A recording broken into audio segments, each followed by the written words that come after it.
I feel this play has changed the way I write fundamentally. You know, it really,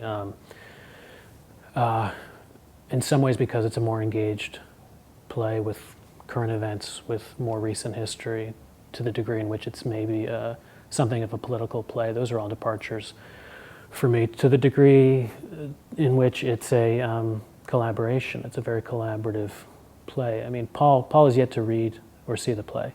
So it's not collaborative in the sense of, you know, he takes what I write and then gives me, but he's given me so much. And, you know, there are scenes with his therapist in the play that are derived from recordings he's given me of his therapy sessions with his therapist in Johannesburg from the 90s. He's one of the climactic scene in the play is a phone call that he recorded and shared with me with Sergeant Cleveland's brother, who's the soldier that Paul took his Pulitzer photograph of.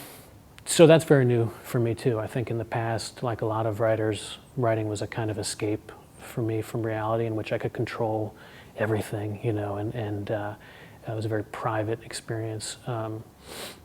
In this play, I couldn't, you know, I couldn't control it as much, and that's very new and much more interesting to me, you know, now. I'm not interested in writing. I think, like I mentioned before, history plays for me in the past were much more about me and a pile of books, you know, and nothing against books. This play involves a lot of books too, but I was most interested in a person who's been a part of history, you know, a person that's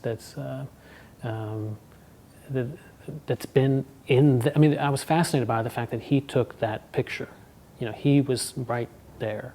He pressed the button. It's not something that I vaguely remember from the cover of Newsweek, you know, 20 years ago. It's the actual human being, and that, to me, connects to why this is a play, you know, as opposed to a film or you know, a nonfiction book.